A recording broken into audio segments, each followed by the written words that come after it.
Pourquoi faut-il que ce soit encore si compliqué?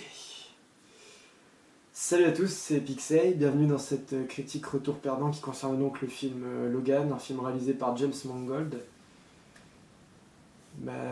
Première chose à dire, ne vous fiez pas, je suis pas certain, mais je pense que ce sera un retour perdant, je viens de le dire, mais bon, je suis pas encore certain, mais ne vous fiez pas à ce qualificatif. Parce que je sais pas, je ne sais plus quoi penser des X-Men au cinéma, je ne sais plus. Je suis navré, mais du coup cette critique va être très subjective bien sûr, mais elle va pas du tout être hyper recherchée surtout. Je vais avoir beaucoup de mal à creuser, beaucoup de mal à analyser parce que il s'agit de quelque chose quand même, hein, d'attendu, de symbolique dans un sens, de très fort, mais je peux pas le comprendre. Je n'arriverai pas à le comprendre et j'arriverai pas à le glorifier malheureusement. Peut-être que c'est comme ça qu'il faut le prendre, peut-être que c'est un chef-d'œuvre. C'est pour ça que je vous demande de ne pas trop prendre au mot le mot retour perdant, c'est sûr. Mais je peux pas. Moi je n'y comprends plus rien. X-Men ça se part en couille selon moi. Je n'y arrive pas. Je comprends pas pourquoi c'est fait comme ça. J'arrive à saisir encore le déroulement, vous voyez, c'est assez clair. Mais les questions comment, pourquoi reviennent tellement souvent. Pourquoi t'as fait ça? Qu'est-ce qui se passe? Qu'est-ce que t'amènes de plus? Enfin voilà. Elle est comme toi. Vraiment comme toi. C'est un film de James Mangold qui avait déjà réalisé, si je ne me trompe pas, Wolverine, le combat de l'immortel. Donc on commence déjà un petit peu sur un truc assez bancal, on va dire. Le combat de l'immortel n'avait pas non plus été un sacré film X-Men, c'est sûr. Bien que moi encore je l'avais trouvé plutôt sympa. Mais ça commençait déjà un peu à se barrer en noix de coco. Mais ouais, voilà, déjà ils reprennent le même réalisateur. Ensuite, niveau scénario, on a Michael Green, un mec qui a déjà fait le scénario de Green Lantern, quand même, qui bosse mieux apparemment sur les séries télé, puisqu'il fait les scénarios de Heroes, d'autres trucs. Il a pas fait Sex and the City aussi, peut-être, enfin voilà, au niveau des films. Enfin voilà, c'est un mec qui bosse mieux sur les séries télé, et apparemment c'est aussi le scénariste de Alien Covenant, à voir, mais Alien Covenant, plus ça va, et plus je vois les gens qu'il y a dedans, les trucs comme ça, plus je me dis, oula, putain, j'espère que ça va être bien, parce que voilà. Mais c'est pas le sujet. Mais enfin voilà, toujours est-il qu'on a quand même le scénariste de Green Lantern dedans, et que voilà, bon, il s'en sort certainement mieux que dans Green Lantern quand même, j'imagine. Mais je trouve que de base, il suffit de regarder un peu la fiche technique, hein, c'est bancal. C'est bancal. Ah, aussi, on a Simon Kinberg. Ah, Kinberg, désolé. Simon Kinberg, je vais y arriver. On a, oui, ce producteur qui est déjà assez habitué à produire tout ce qui est X-Men, tout ça, ok, bon là, à ce niveau-là, il n'y a pas de problème. Donc voilà, mais je sais pas. Je sais pas, je suis pas en kiff sur cette équipe. Elle m'a pas porté du rêve, elle m'a pas vendu un truc de ouf. Elle m'a pas encore une fois renouvelé le concept X-Men, loin de là. Et elle m'a encore mis un sacré bordel dans le cerveau, c'est ça, c'est un peu dommage, mais voilà. Il va y avoir une courte partie non spoiler, et puis une longue partie spoiler, mais la base de cette critique va être l'interrogation. Je me pose trop de questions, ça je le sais, hein, beaucoup trop, c'est ce que mon frère m'a dit, on était allés ensemble et on n'était pas du tout d'accord. Lui a adoré le film, moi encore une fois je n'ai pas détesté, ce sera pas un retour perdant à 100%, pas du tout. Mais j'en ai marre d'aller voir des films où, purée, je me dis, waouh, c'est la fin de quelque chose. On vous annonce quand même que c'est la dernière fois qu'on voit Hugh Jackman en tant que Wolverine, on voit que c'est la dernière fois que Patrick Stewart va endosser le rôle de Charles Xavier. Et j'en suis ressorti en me disant, et vous l'avez fait comme ça les gars, c'est comme ça que vous avez eu envie de faire sortir ces acteurs. On a l'impression qu'ils sont sortis par la porte des coulisses, c'était voilà, ils sont un peu cachés, c'était très timide. On n'est pas du tout sorti par la grande porte là messieurs, vraiment pas, mais on en reparlera encore en partie spoiler, mais voilà, c'est fâcheux quand même, c'est très fâcheux de me poser autant de questions sur eux, de me dire bah merde, mais pourquoi ça s'est passé comme ça, pourquoi fallait-il qu'il termine comme ça, c'est bon. Le film est long, hein, vraiment très long, j'ai eu de très grosses longueurs, j'ai pensé même à Silence pendant un moment, je me suis dit putain je vais quand même pas m'endormir, mais J'ai vraiment failli fermer les yeux à plusieurs fois, hein, vraiment. C'est très long, surtout le début qui met énormément de temps à se mettre en place. Pareil, je suis désolé, mais moi je m'identifie tellement pas au début, à l'endroit où ça se passe, aux différents personnages aussi, à ce que fait Logan. Je me dis putain mec, comment tu t'es retrouvé là? Je pige pas. Qu'est-ce que t'es venu foutre là? On t'a laissé après le combat de l'immortel où t'avais perdu ton adamantium. Non, je dis des bêtises, puisqu'il l'a retrouvé dans Days of Future Past, donc je sais pas, mais ça devient le bordel niveau timeline, mais voilà, on l'avait laissé là, il est revenu donc chez les X-Men dans le temps présent futur et tout va bien, et comment tu te retrouves là mec? C'est la première question que je me pose, putain, le gars est chauffeur dans une limousine dans le désert, je vous en dis pas plus, voilà c'est tout, mais on commence là.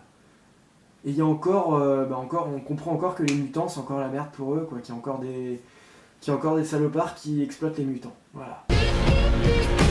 Si vous avez vu ma critique de X-Men Apocalypse, je trouvais que le gros problème de X-Men, et on y est encore en plein dedans, là, on n'a rien changé, ils n'ont rien modifié. Le gros problème de X-Men, c'est que c'est tout le temps la même histoire. De film en film, on décline les personnages, on décline les aventures, les péripéties, mais l'histoire est toujours la même. Soit ce sont les mutants qui sont opprimés par un humain qu'il faut dégager, enfin voilà, en gros il faut résister contre le racisme anti-mutant, soit c'est l'inverse, c'est Magneto qui va mépriser les humains et essayer de les détruire. Et on est encore en plein dans ce trip là, en plein dedans encore dans Logan. Ce qui est dommage parce que justement dans le combat de l'immortel on était un peu parti sur un autre délire.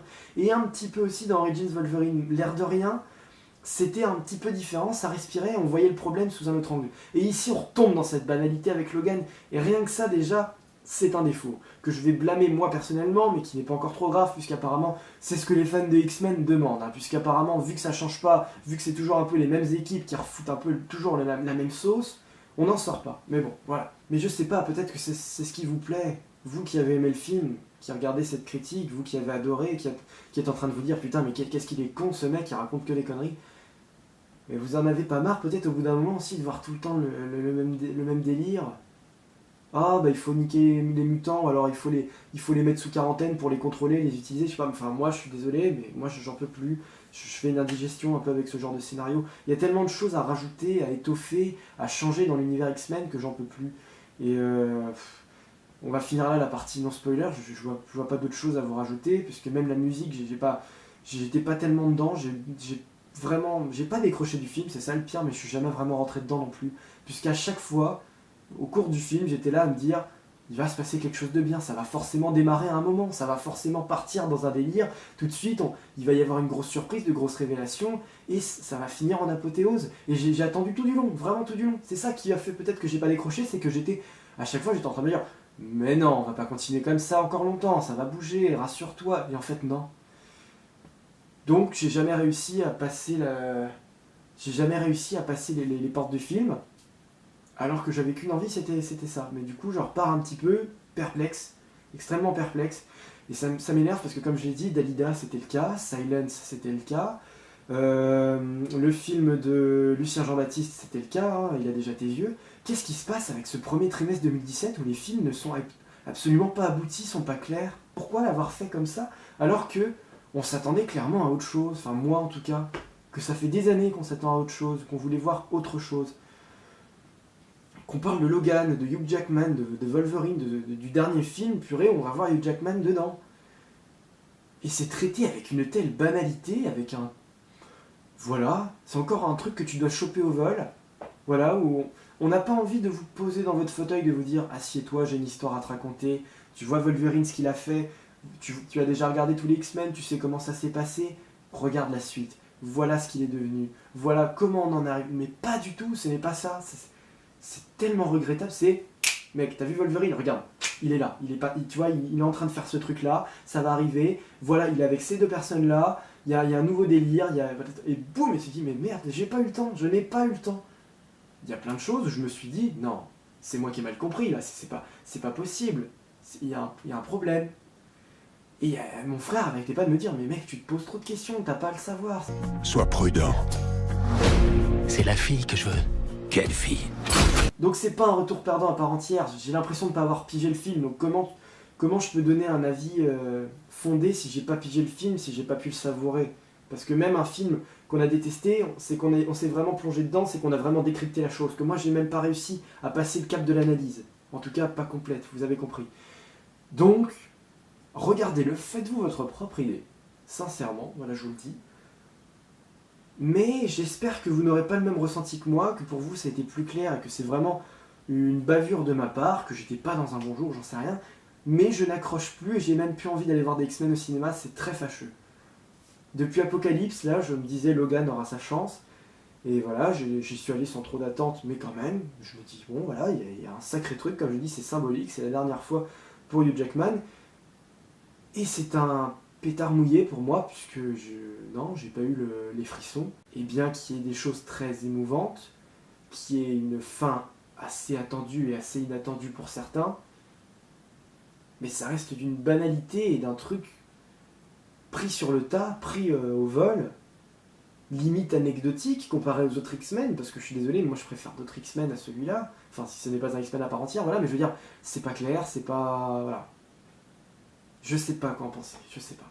Faut que j'arrête de parler, on va rentrer sur ce qui me fâche vraiment, donc la partie spoiler démarre maintenant. Non. Non. Non. Bon, j'ai tout un tas de questions, vraiment tout un tas de questions. Alors, franchement, c'est Logan, je le vois techniquement, si je veux le comprendre, ou du moins si je veux faire abstraction de mes questions, il faut que je le vois comme un univers parallèle. Pour moi, je le vois vraiment à part. De tous les autres X-Men, il faut vraiment le... Je pense que c'est ça, vraiment... Malheureusement, j'aime pas faire ça, j'aime pas. J'aime pas quand il n'y a aucun lien, aucune continuité en soi avec des choses qu'on a déjà acquises, puisque c'est encore le même acteur, même pour Patrick Stewart, voilà. On a encore d'autres choses, on a ce nouveau personnage aussi avec la fille de Hugh Jackman, de Wolverine, donc voilà, qui est intéressant puisqu'elle descend directement des comics. Voilà, par contre je sais pas si c'est vraiment sa fille dans les comics, mais il y a pas mal de nouvelles choses. Dans un sens c'est une nouvelle histoire, c'est aussi ce dont on a besoin, mais comme j'ai dit ça se répète aussi beaucoup au niveau de la trame principale, voilà, mais je ne sais pas, tout était là pour se dire que ok, ça allait bien fonctionner, je sais pas, mais c'est tellement à part, voilà, c'est pas à placer dans la continuité. Et mes questions vont témoigner vont prouver que non, c'est vraiment à part, ça ne peut pas être dans la continuité de Days of the Future Past, de Apocalypse, non. Donc première question, où sont passés les mutants et plus directement où sont passés les X-Men? Puisqu'on vous casse le cul à vous dire dans Days of the Future Past qu'ils sont tous revenus, que tout va bien, que généralement d'un point de vue global, tout a l'air d'aller plutôt bien, qu'ils sont acceptés par la société ou du moins qu'ils sont pas trop emmerdés. Et là on apprend quoi? Qu'il y a encore des nouveaux méchants donc, qui ont plus ou moins tué les mutants et qu'il en reste plus que quelques-uns, plus beaucoup. Que Wolverine est toujours là, et pourquoi est-il avec Patrick Stewart du coup? Alors est-ce qu'il l'a recueilli après une attaque contre l'école de Xavier?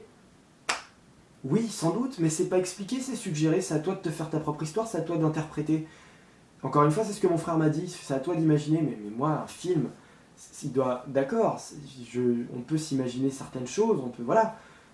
Mais c'est pas la seule question, et c'est tellement fort comme question, c'est tellement énorme de se dire que merde quoi.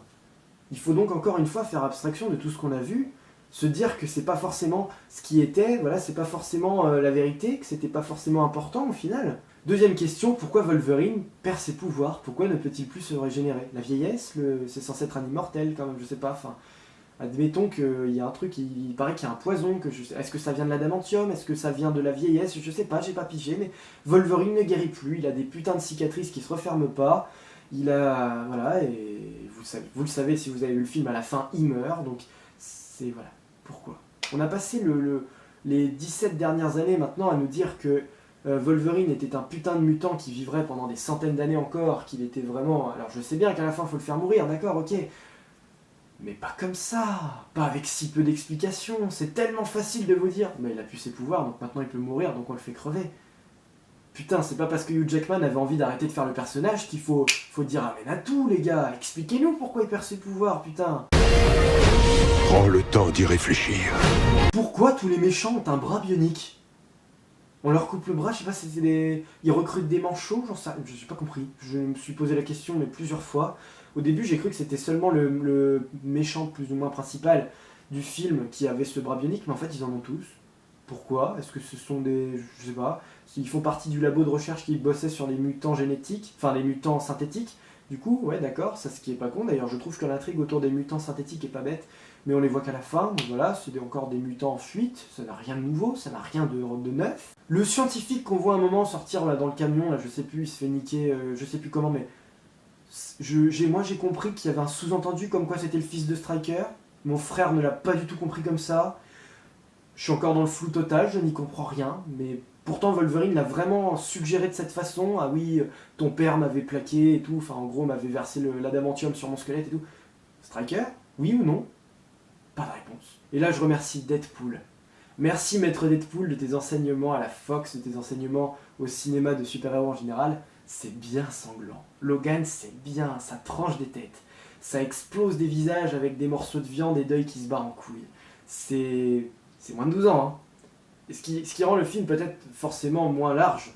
Voilà, c'est pas un X-Men encore une fois, mais voilà, il était temps d'avoir un petit peu de sang sur les griffes de Logan, il était vraiment temps. Et pourtant, tout ce déferlement d'hémoglobine, de tout ça, voilà, n'en fait pas un film particulièrement sombre non plus autour du personnage de Logan. Là encore une fois, je trouve que l'intrigue autour de Origins Wolverine et même du combat de l'immortel était beaucoup plus tourmentée autour du personnage, vraiment plus, que là il est beaucoup moins. Et pour autant, on n'est pas non plus dans la déconnade totale de Deadpool, bien qu'on rigole 3 ou 4 fois pendant le film. Voilà, on n'est pas du tout dans ce registre-là, du coup le film n'assume pas vraiment son genre non plus. C'est sanglant et basta. C'est pas particulièrement drôle, c'est pas héroïque du tout. Vraiment pas. Donc on sait plus à quoi identifier, on a un super-héros qui est toujours le même, c'est Wolverine, voilà, mais pris en solo comme ça, c'est assez chelou, c'est assez particulier. Il n'y a plus les X-Men, il n'y a plus rien, comme je l'ai dit, voilà, donc on se pose tellement de questions, c'est... Non, pas bien! Et puis, là, pareil, grosse question aussi, alors la petite Laura, là, ok, au début du film, elle passe 3 quarts d'heure à pas parler, elle est hyper agaçante d'ailleurs, je pense que c'est voulu, mais plusieurs fois t'as envie de foutre une claque, et même Wolverine parfois hésite à le faire, on a l'impression, voilà, ok. Après, elle commence à parler espagnol, ensuite elle maîtrise hyper bien l'anglais à la fin du film, mais nickel, quoi, vraiment nickel. Super, elle a un anglais parfait. Et le petit truc sympa, c'est que Patrick Stewart lui fait voir un western vers le milieu du film, une petite réplique comme ça, pour lui montrer que c'est vraiment culte comme film, une réplique, enfin j'ai dit une petite réplique, mais ouais, c'est plutôt une réplique de 10 phrases au moins, voilà. Et à la fin, devant la tombe de Wolverine, elle récite par cœur le truc qu'elle a vu une fois, 3 jours plus tôt, vite fait, en anglais. Et elle le répète dans un anglais parfait, précis, sans faute, sans rien du tout, voilà. Franchement, choisissez-la comme prof pour vos gamins en anglais ou quoi, elle est au top, hein. Franchement elle apprend plus vite que n'importe qui. Donc voilà, encore une fois, c'est vraiment pas pour être méchant, mais j'arrive pas à analyser le film à cause de tout ça, parce que tout simplement, un film c'est censé vous apporter certaines choses, et là ça m'a apporté des choses que je sais déjà, ou des choses que je n'ai pas réussi à mettre en corrélation avec ce que j'ai déjà vu, ou enfin voilà, j'arrive pas à assembler, je suis perdu devant ce puzzle. Et je suis triste, très triste que Hugh Jackman sorte comme ça. Tout le monde va dire que c'est génial, que c'est géant, qu'il a une fin spectaculaire, mais faut jamais oublier qu'il se fait empaler sur un tronc quand même, enfin sur un pic de bois, là, enfin voilà, super. Bon, voilà, pourquoi Wolverine es-tu mort comme ça? Pourquoi as-tu perdu tes pouvoirs? Pourquoi étais-tu en fuite alors que les X-Men étaient tous censés être là avec toi? Je sais pas, enfin en tout cas, pourquoi sont-ils morts? Pourquoi sont-ils disparus? Tout ça, pourquoi finis-tu comme ça, Logan? Pourquoi?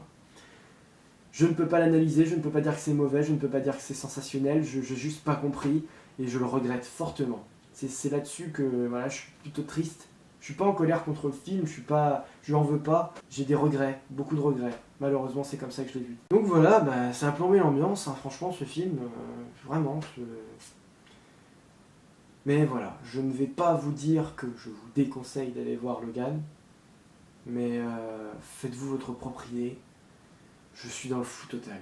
Je sais pas. Il faut que je le revoie. Peut-être aussi. Voilà, comme à chaque fois, je me fais la même réflexion. Mais bizarrement, à chaque fois que je revois un film, j'ai toujours eu la même impression que la première fois. Donc ça change très rarement. Imagine.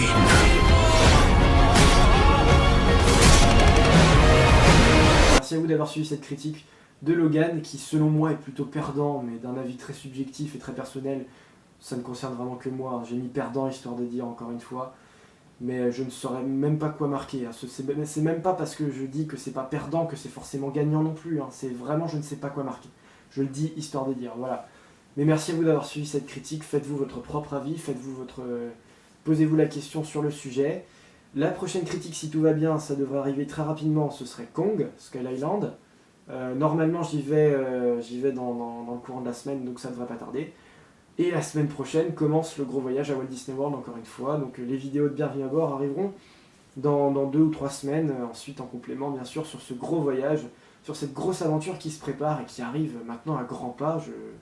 J'ai vraiment hâte, je suis aux anges, donc voilà ce qui se prépare.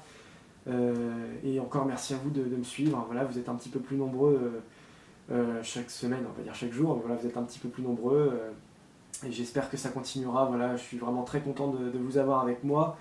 Et encore merci beaucoup. Et on se dit donc à plus pour la prochaine critique et à bientôt à Walt Disney World. Salut à tous.